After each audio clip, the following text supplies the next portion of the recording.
I'm Sarah Greener. Welcome back to the podcast. This is the Moxie movement where we're all about making sure that you, your family, and your business are all in alignment so they can all thrive, not by sacrificing ourselves. I am stoked to have you here. I have just been reminded by my husband that I choose him. I did obviously choose him. When he asked me to marry him, I did say yes, which was quite some years ago now. And then for me and for him, marriage is a choice every day, right? We're not a tree. If I'm not keen, I can leave. If I've decided it's not working for me anymore, I can leave. And if he decides it's not working for him anymore, he can leave. It's like everything in your life is a choice. And one of the things I know I've done in the past, and I know I see clients do all the time, is that we forget that our greatest superpower as humans is that we get the ability to choose. And so we make statements like, but I have to. You don't understand. I have to. I don't have a choice. It's just so hard. I don't have a choice. And the truth is, there's always a choice. That's the coolest thing about having this experience as a human being, is that we do have the ability to choose. I'm not going to diminish and say that all of those choices are easy. I'm not going to say that all of those choices are simple. I'm just going to say that the superpower is that we can always choose. And if you're not changing it, you are choosing it. So even at the moment, my perimenopausal woman out there will totally get this. Almost overnight, Johnny has lost the ability to breathe in a normal way and chew. I swear, he had those skills. He could breathe without being annoying for the first 16, 17 years of our relationship. And in the last couple of years, whoa, there are moments where I'm like, dude, really? How do they breathe in such an annoying way? I don't get it.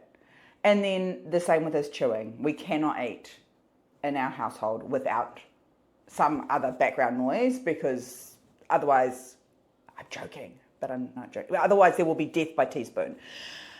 And yet I still choose him.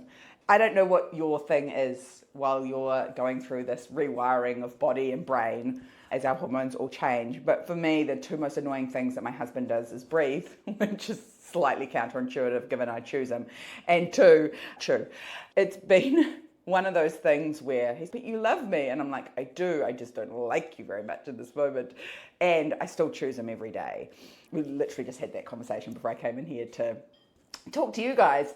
And I was like, yeah, he's so right.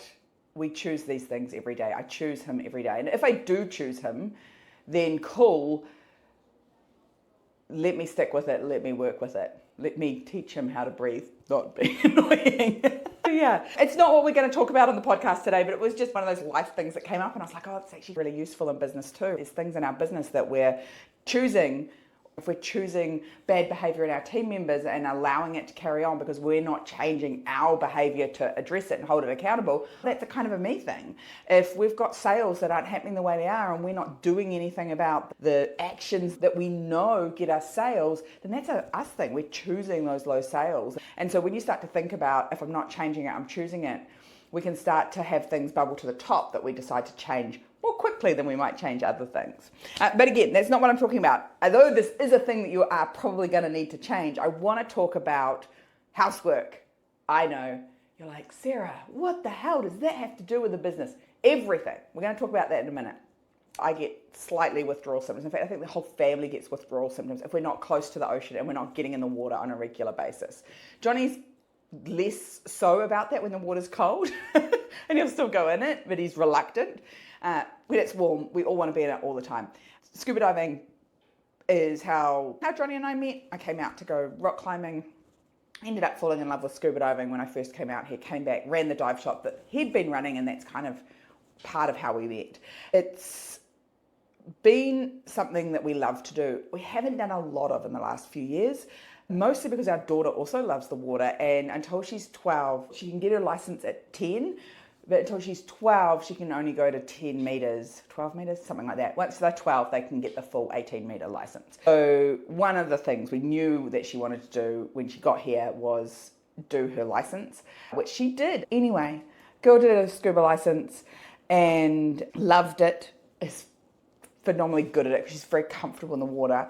We've done quite a bit of fun diving since then, and she's even done some coral restoration, which is one of the projects that she really wants to be involved in, and scuba diving is how they do a lot of the cleanup before they put the coral back in place in the locations that they're tidying up. She loves it. That's our new, very expensive family hobby, because something we hadn't really thought about was because we worked in diving, we very rarely paid to go diving. And even if we did, we got a pretty good discount. And now we don't just pay for each of us as individuals, we pay for a collective of 3. It's been one of the motivating factors behind Scarlett getting her babysitting going as well, because now she can buy things that she wants. Like she wants to get some fins that she likes and are comfortable for her, and she obviously wants to do more fun diving. One of the rewards for me hitting some targets in my business is that we'll go into a Simmerlin liveaboard before the season closes up in the Simmerlin Islands. They're a bit further north of here.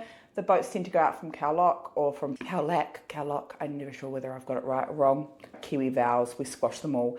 And we'll go and do a liveaboard for 3 or 4 nights, which will be amazing. Test out whether I enjoyed night diving. I didn't used to like it. I used to get really bad vertigo. Loved the concept of seeing all the nighttime creatures. Didn't love the vertigo. So I want to go and test that out again. On the list. And it shows me that I think in parenting, it's one of the ones where we've actually been able to nurture a great love of the ocean with Scarlett. I think she even loves it more than us. She's constantly watching research videos about dolphins and whales and listening to podcasts about people that love sharks as much as she does. Still fearful of them, as you'd say. I love them and they still scare me a bit, Mum. That's totally cool. We can live in the and there. It's really nice that she's got this thing that she's super uber passionate about and that we can do it all together. So yeah, that's just a bit of a life update around scuba diving and parenting, and we've really nurtured that love and she's really fallen into it. We've all enjoyed going together rather than something she's been forced to do. Little does she know she's also learning science and maths and communication skills. One of those things where it's learning by stealth that she really enjoys. Lucky for us, because I think potentially if we'd taught her about displacement theory and things without scuba diving, it probably would have been like, well, in one ear and out the other. But her being able to learn it because she's going to learn something she loved was super cool. I want to talk about the housework, business work, mum, juggly thing. I was surprised is the wrong word. I know I was really deliberate that I never wanted to be a housewife. Before we even got married, Johnny knew that wasn't what he was getting. I was explicitly clear I wasn't that girl. I also probably wasn't going to be a stay-at-home mum. I did give it a go, didn't love it. Right from the word go, we were really clear about we were going to be partners in life. And while I knew it was unusual, I don't think I recognised how unusual it was. Because most women I talk to have a husband who helps them.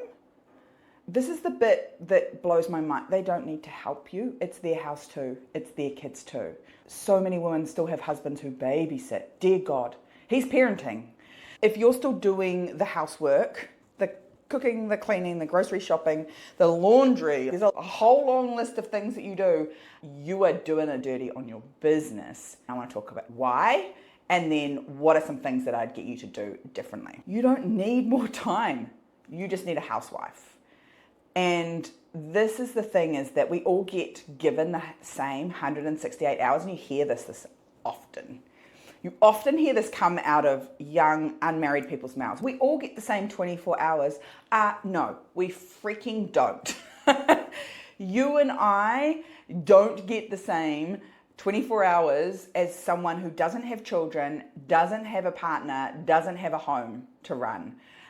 I would even go as so far as to say as I don't have the same 24 hours as someone with a 2-year-old or a 3-year-old, and I definitely don't have the same 24 hours as someone with 2 children or 3 children, 4 children, as many children as you have chosen to have. I don't have the same 24 hours as you. I do have a little bit of insight, and I do have lots of clients with all of those numbers of children. When someone says to you, we all get the same 24 hours, I'm calling bullshit, because you don't.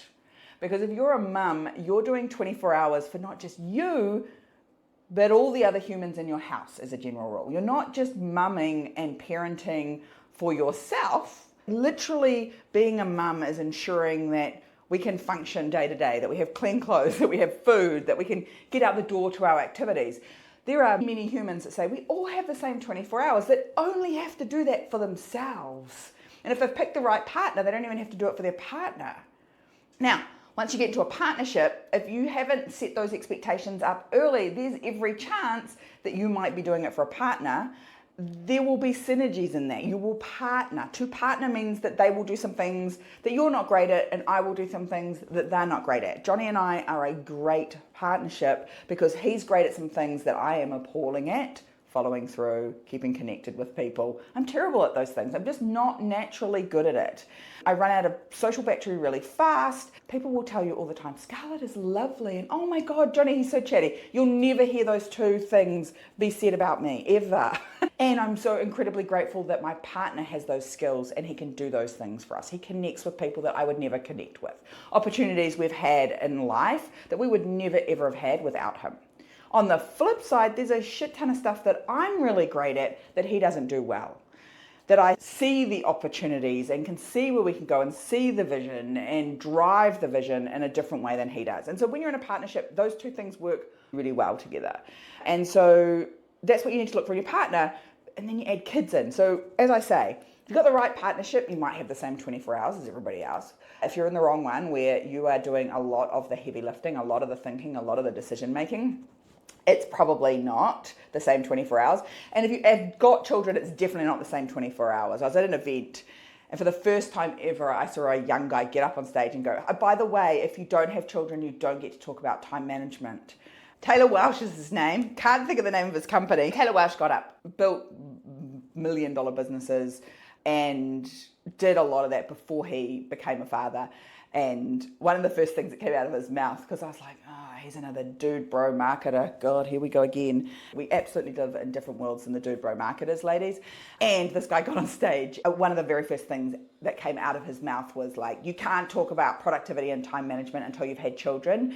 And you can't talk about it as well as a woman who's had children. I'm paraphrasing. That's not exactly what he said, but I was like, oh, fuck, someone who finally gets it. We don't have the same 24 hours. We do not have the same experience as those people of life, of time. We've been sold that we can have it all. And that bit I firmly and solidly believe in, ladies. We can have it all.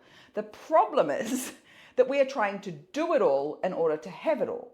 Notice that no man ever who has it all is having to do it all in order to have it all. There is a very distinct difference between having it all and doing it all. I am a firm believer that you and I can absolutely have it all.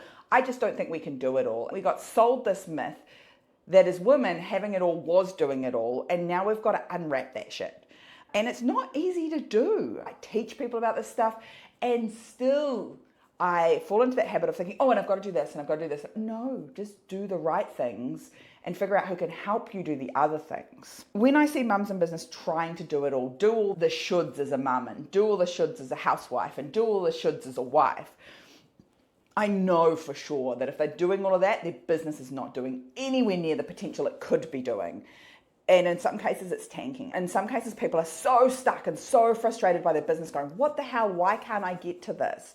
And then when you talk to them, you realize, oh, they've been basically running their husband's business. Their husband's going out and being a handyman or chopping down trees or painting things or being a builder. Hang on a second, like he's the face and the doer, but you're actually running that business as well as trying to get your business off the ground, and you're doing all the primary parenting because he's really busy running his business and it brings in more money than yours. Hold up.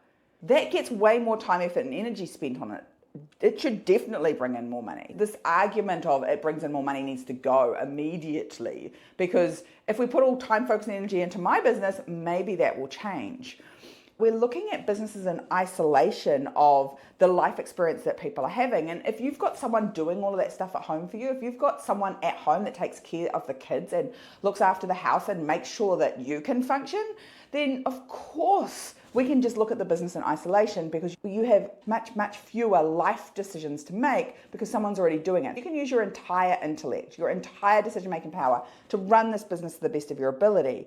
If, like me, and I suspect we're similar, maybe you've got more children, maybe they're different age, but if, like me, you are someone who is female and has children, has a partner, you are likely to be the primary parent and the primary caregiver at home. And so you're making decisions for 3, 4, 6, 10 human beings that they're not having to do before they leave the house. And that, my friend, is a lot of decisions that is sucking your ability to make great decisions in your business, and it's sucking your time, focus, and energy away from your business. And so that's why you can't do it all, my friend. You can't. Those household tasks are making sure people have clean clothes and they've been fed and they're alive. We joke about this with Scarlett. Every time she has a birthday, we celebrate her birthday, and then Johnny and I celebrate that we've kept her alive for another year. And she asks, is that a thing? It's totally a thing. I can't keep houseplants alive. So the fact that you're still alive is a testament to the fact that this team works really well in raising a child. And she's okay. She's pretty cool most of the time. Like, keeping humans alive, especially when they're really small and they rely on you for everything, takes up so much bandwidth in your brain. And you need that for your business. What are we going to look at doing to solve this? The thing that happens is people think, I just need to do more. I'm going to disagree right there. You probably don't need to do any more. We probably just need to shuffle your week so that you can spend time deliberately on the right things at the right time. It's why I start with time. People are like, oh, but what about them making money? That comes based on where you spend your time. If you're working with people like saying, I can make you more money, that have not looked where your time is going, then there's a disconnect there. Because money flows from a value exchange, and value comes from where you put time, effort, and energy. If we haven't looked at where you put your time, effort, and energy, there's no money flow.